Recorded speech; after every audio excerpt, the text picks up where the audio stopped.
Welcome to Casual Wednesdays for July 2nd, 2014. This is the show for Fish Tuxedo where we just kind of sit here and talk about games. So welcome. I'm Jonathan Downin, and you are Mike Feyrer. I am Mike Feyrer. That is a name that people call me by. You are Mike Feyrer. Over there? Yeah. Over there? I'll be somewhere. Somewhere. We have an all-new format this week. I'm sure you can see.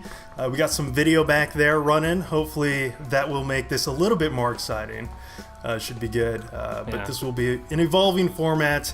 But we do want to make it more than just our talking heads. So yeah, definitely. This is our first attempt. This should look a little better. It does make it a little bit more difficult for me to scratch my balls or pick my nose. Yeah, that's going to be a big problem for this, but we'll try to power through. Yeah. Usually when you're talking, my ass is in front of the camera. Well, so I don't know when I'm going to find time to do that now.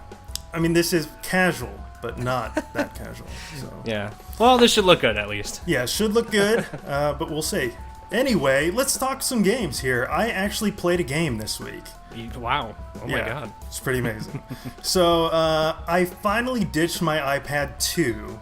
I got that when it first came out, and I picked up an iPad mini off of Craigslist. Okay. Mini with Retina.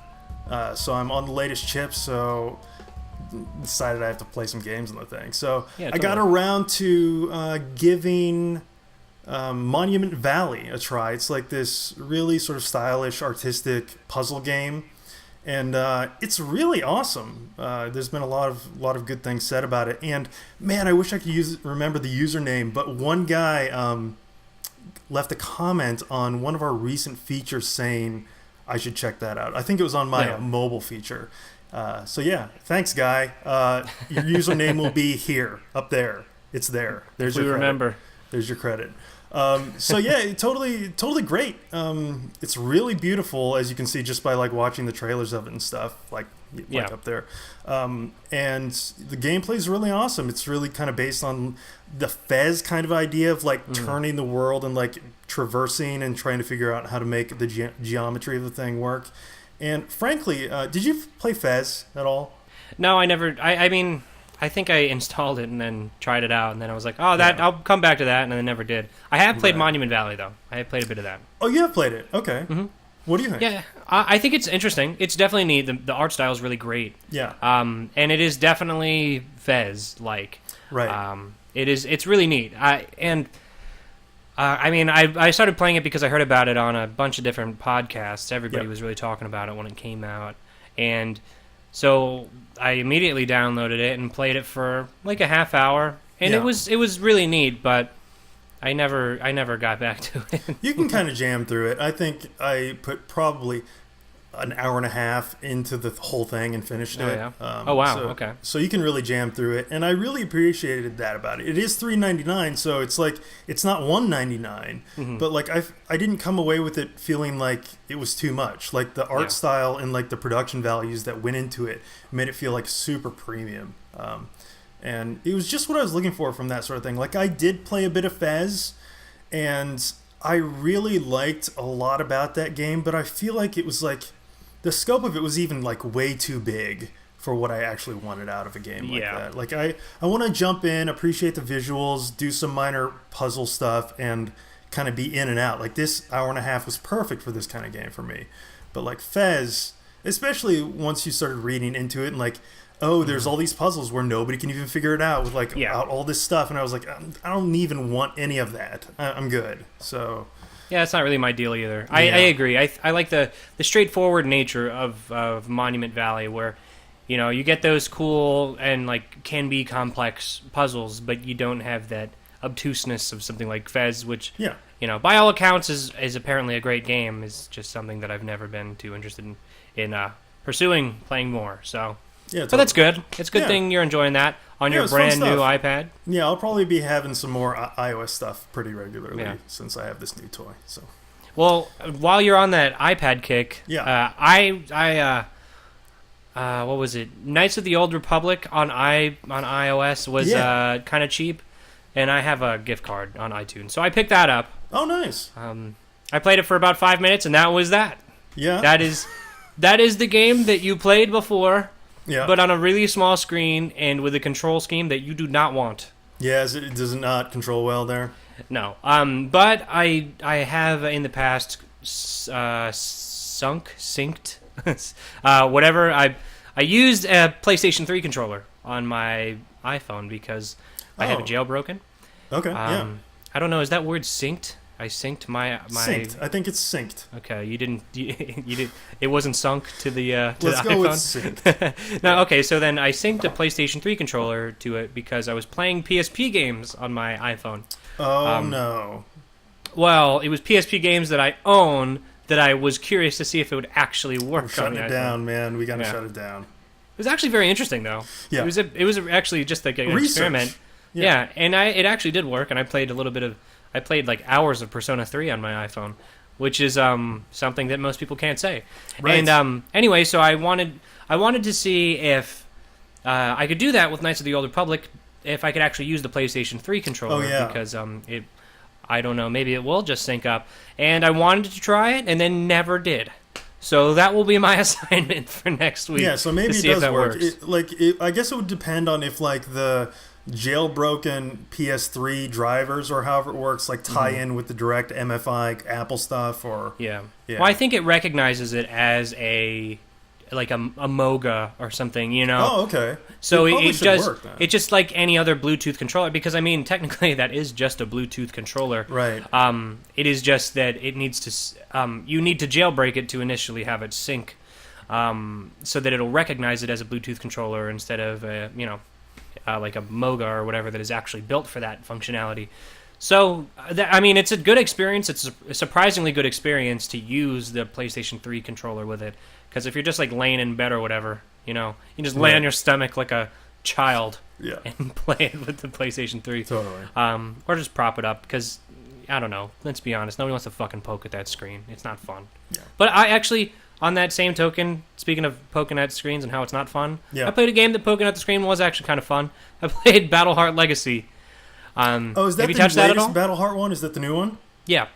Yeah, I heard that's really good. Like, it's a slow, almost like straight RPG, action RPG, right? Yeah, it's pretty cool. It's old school RPG, kind of like almost like a Baldur's Gate-esque type game where you're clicking around as if it were a mouse, and your dude will run wherever you click. And there's there's a bar on the bottom with all of your skills that you tap, and then they refill so that you can reuse them or whatever. So it's a little MMO-y in that way, and it's got I don't know. I feel like in an RPG, I want a good story. Yeah. Along with compelling mechanics. It's a pretty big part of the whole RPG experience. Yeah, I agree. Yeah. I would definitely say so. And this is more like, hey, you know, why don't you go do this RPG trope? Get it? And then, that's the game. Well, I mean, it's a mobile game, and it is $5, right? Oh, yeah. Like, and you know what? The game looks good. Like, it looks hokey. Like, when you look at those, I was a little put off because I looked at the screenshots, and I was like, that does not look very good. Really? In motion, it looks great. The screenshots and, like, the video stuff I've seen of it make it look, like, amazing. Like, super premium. Like... Well, that's the thing is, like, I don't know. I just didn't really dig the character designs. I think that they look a little clunky and weird. Yeah, blocky, but those backgrounds look great. They look fantastic, and the characters running around in them, it looks great, and the way everything like the animation in that is stellar. The game is a premium product. Like, make no bones about it. I was kind of on the fence on that one, and I think I'm definitely going to pick it up now. I'll bet you on an iPad Mini, it's probably a really good experience. Unfortunately, I'm rocking the iPhone 5S, so I'm not so privileged to own a pad device, but yeah, I don't know. Like I don't know. Whatever. We don't have to keep going about that, but no, it's a good game. It is good. It's a little lacking in the story department, but like you said, it's a $3.99, $4.99. Yeah, I can give it a pass. Like for being a $5 thing, we're not talking like a $35 PS Vita game or something here. We're talking $5, so I can give them a pass on the like long story stuff. That's and where the story falls, the dialogue is kind of funny. Like it is like got that goofy nature to it. So it knows what it is. At the very least, it knows what it is. I'm just not too enthralled in that type of dialogue, but whatever. It's a good game. Yeah, so Battleheart Legacy. That sounds pretty cool. I think I'm definitely going to drop the 5 on that. Yeah. Nice little game. But let's get into the news here. Just a few things, nothing too mind-blowing. It's been pretty slow for gaming news. But Shadows of Mordor has an hour-long walkthrough of their Nemesis system. Is that what it's called? Yeah, the Nemesis system. That thing looks really cool. Like, I've heard a lot of talk about it on podcasts and stuff, and everybody's like, this game is going to get lost in the mix. And I'm totally scared of that too because it looks great. Yeah, and I'm kind of in that camp that was really skeptical about this game. Yeah. You know, I think everybody kind of was, right? When it first was announced, there was the Assassin's Creed guy that was like, "Those are basically the exact same animations as ours." Like that dive off the top of buildings and stuff. He was like, "That's the same. That's our stuff." Yeah. He's like, "Hey, dude, I made those animations. Right. I would know." Yep. And everybody was like, "Oh shit!" But we never heard anything on that again. So no, who knows? Anyway. So it must not be a big deal, right. you know. But just some dude saying things, like, you know, tends to happen on the internet. Occasionally, people say things, right. But yeah, I don't know. And it's just one of those games where I was like, okay, I mean, I don't see why this is being made. But then when they introduced that Nemesis system in that initial trailer, I was like, that looks really, really cool. It feels really unique. It feels like stuff that hasn't really been done previously. Yeah. Like it really embodies that kind of, you know, next gen. We're in this new generation. Yeah. Graphics look good already. You know, GTA 5 looks probably better than Watch Dogs at points. Yes. And you know, that was on an Xbox 360, PlayStation 3. So what we're kind of looking for now is where can we innovate with AI and that kind of stuff, and really progress that aspect of gaming forward. And now that there's just an exponentially larger amount of processing power on these new boxes, because that is one area that has not really been lifted for a while, I feel like. Yeah, I feel like we talked about this a couple months ago, or like right at the beginning, like one of the very first one of these. But like where I want to see this processing power put to use is like AI and animation. Yeah, absolutely. Like the higher fidelity, like the fidelity of the graphics is in a really good spot. Just make characters move super lifelike and make them smarter to interact with, and I'll be super happy. And I think that this Nemesis system, at the very least, is I don't know if it's much more advanced, like in quality. You know what I mean? It very well may not be. Right. But it is definitely an advancement. It is really cool. And I don't know. Maybe when it comes out, it'll be just cookie cutter. You know. Oh, you went here, and he knows that. But maybe. I'm hoping not. I mean, the it looks concepts interesting. Feel fresh. Like the ability to that your actions affect the world is what people always want in RPGs, and it never really happens. And this feels like it's going to be a real thing. Like we're probably confusing some people. So real quick, why don't you just explain what the Nemesis system is for somebody? So the Nemesis system is like you can go kill different like ranks of orcs. And then if they have different alliances or their like underlings or their bosses or whatever will be affected by their presence or their deaths or them like changing sides, there can be alliance stuff happening. Isn't that about it? Like, yeah. One of the really good examples was, you know, you're in a fight with some middle rank orc. Yeah. He kills you, and then you're an undead guy or something, you come back to life, and that orc has a promotion for killing you. That's super cool. So that's the type of thing that can happen, and then when you come back and try to kill that guy, he will remember who you are. And he'll be more powerful or something like that. Yeah. That's and awesome. He has like people underneath him that he can command. So it's interesting. But yeah, there's an hour-long video. I have not watched it yet. I haven't either. But after this video, after making this, I'm going to go watch that. So. And not really news, but Steam sale came and went. We covered it quite a bit, but I didn't buy anything, and I know you didn't either. No, I did not. I don't know what that means, if anything, other than we've probably bought a lot of games on Steam sales previously and have most of the stuff we want. That's kind of back catalog at this point. I agree. It's the Steam sale is great, and for people who have not experienced it, or there's people getting into PC gaming every day because these new boxes came out, and they're contemplating whether to buy one or to get a PC or stick with their PC. I don't know. And It's not too expensive of a barrier these days. And then when you figure in these Steam sales that all of your friends are doing, and when my friends tell me to do things, I can't not jump off that bridge. So, Right. That's just me. So I don't know. These Steam sales are great for people who have not experienced them, but I'm not going to buy those games again. Yeah. But I did. I downloaded the free stuff off of GOG. Yeah, I didn't follow that stuff. I realized that was a bigger thing this time around. Like they were running concurrent promotion. That was kind of a different take on stuff. But how was that? They had awesome deals. Yeah. GOG was killing it. And it's a lot of like older stuff, retro games, like older RPGs. I mean, the guys who run GOG are CD Projekt Red. Right. So, those dudes have their roots in those kind of games. It's all DRM free. All the stuff is like, there was so much stuff that was under like $3. Yeah. Just insane, and it's older stuff for the most part, but and then they were also selling pre-orders for The Witcher 3 for like 15% off or something. Right. I did not pick up on that because I'm sure it'll probably happen again on the winter. Yeah. But I don't know. And the crazy thing about GOG is that they're just giving away free games every hour or something, or every couple hours. How did that work? What was the deal with that? I don't know. I was following it on NeoGAF. Uh-huh. There was a thread, and it was just I was at work when it was happening, so I was I put them in my shopping cart from my phone because there was one game, and to be honest, I don't remember what it was, but there was one game, and I was like, wow, that's crazy that's free. I just have to get it. And like I said, I have no idea what it was. So you just go there and get it for free. You just put it in your cart and you have it.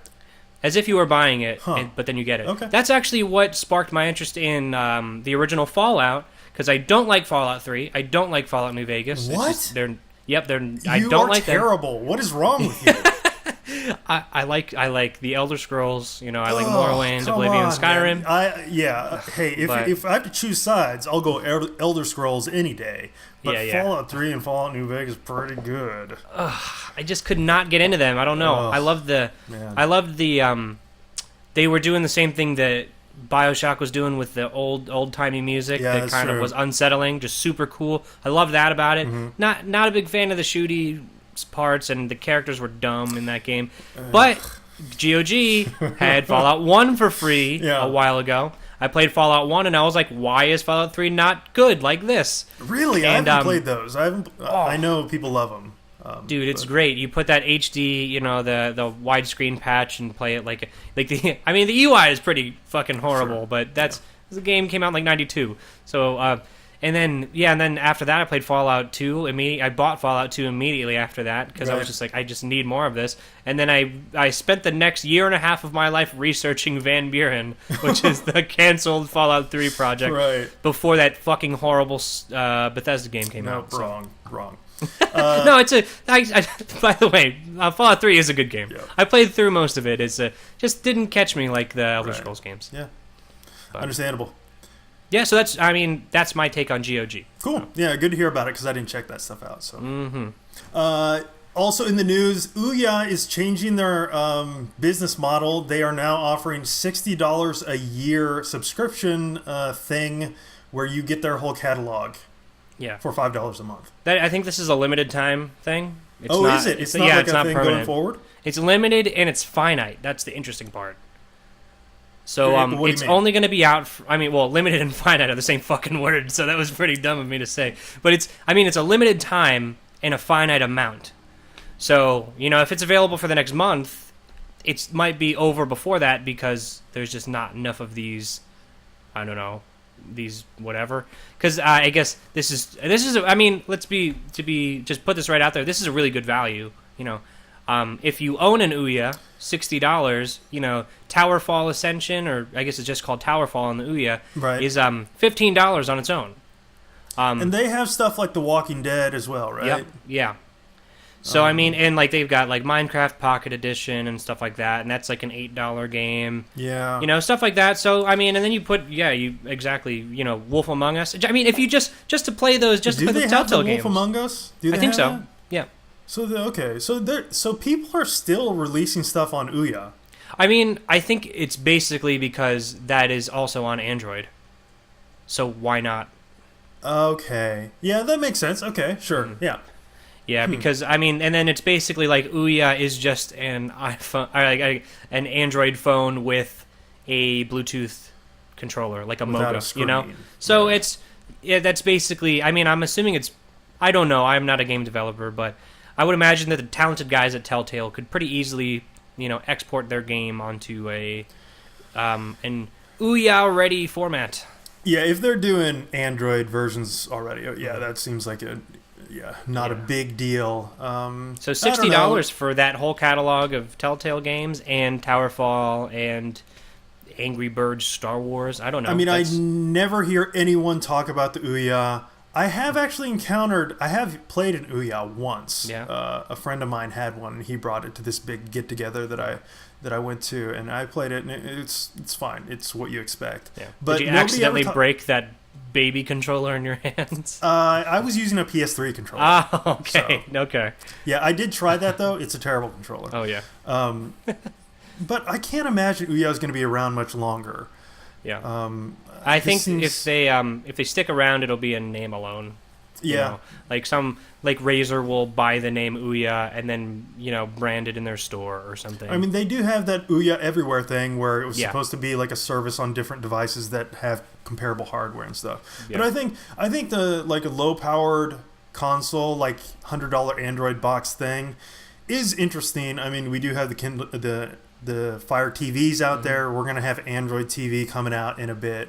I mean, there's going to be a lot of similarly spec'd boxes out there that have decent hardware to run all that mobile stuff, and there's going to be a lot of them out there at some point. So, well, and you recently talked about the Android TV in one of your videos too, and that like they had that UE4 demo that looked fantastic. That looked great. It looks good. Yeah. Yeah, and these little boxes can pump that out, and we've got stuff like. I'm particularly interested in PlayStation TV because I don't own a Vita, but I would love to play Persona 4, Right. Persona 4 Golden, and just stick a cartridge in there. And then while I'm at it, why not just stream PlayStation Now if they have a better pricing model? But yeah, it's an interesting thing. Yeah. So, I mean, but that's the problem, right? Is that now we've got these fantastic alternatives, and then there's this...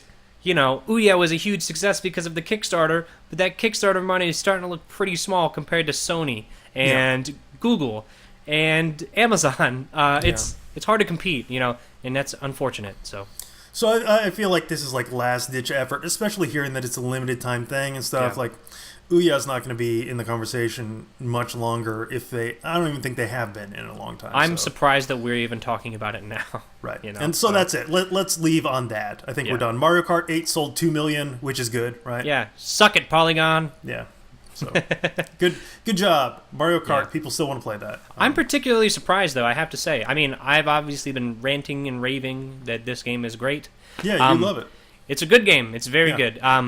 If you like Mario Kart, you already know what you're getting into. I don't like Mario Kart, and I enjoy that game. So, I haven't played a Mario Kart since probably the DS one. I would definitely play some more, but I'm not going to buy a Wii U. I mean, if you don't own a Wii U, I wouldn't say that, go out and spend a lot of money on it. But I'm not going to buy a Wii U for that. If you don't own a PlayStation 4, an Xbox One, or a Wii U, I would say probably go buy a Wii U, because in the near future, it's going to be way more fun. But I mean, depends what you're looking for, I suppose. Yeah, until October, and then you're going to be like, well, what the fuck did I buy this dumb thing for? All these games are coming out for all these other boxes. All these sweet games are on, I can't play any of them. No, but it's very good, and I'm surprised about that figure. I'm not surprised that it's a good game. I'm surprised that it sold 2 million copies, and I wonder how that translates to hardware sales.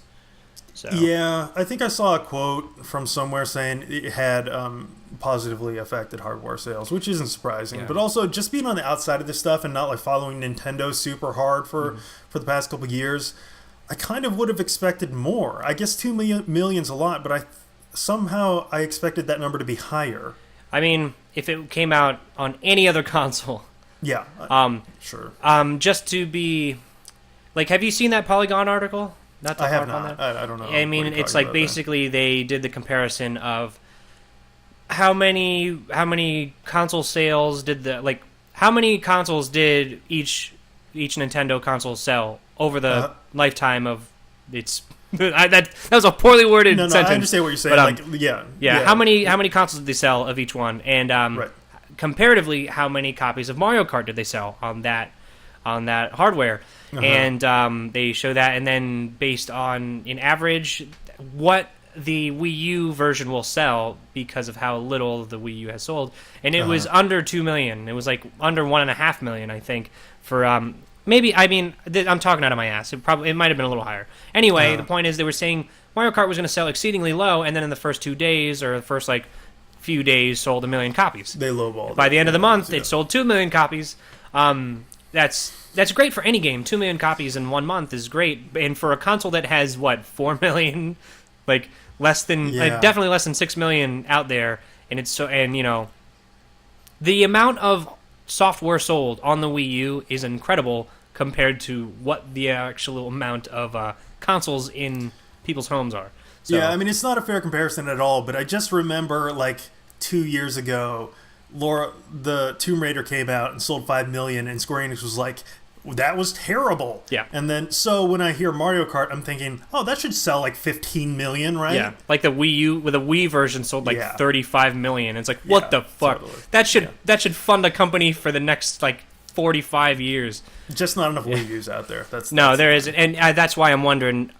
This could, with 2 million Wii U's, with 2 million copies of this game sold, and let's say 500,000 of those are people who didn't own a Wii U, right? Which is sounds unreasonable, but because it's the Wii U, it doesn't sound so unreasonable anymore that people would not own that box. So 500,000. That probably is already more than the PlayStation 4 and Xbox One sold. At least the Xbox One is definitely selling under 500,000 units this month or last month. Oh, yeah. So, and probably the PlayStation 4 as well. So the Wii U could very easily be in the number 2 slot this past month. Yep.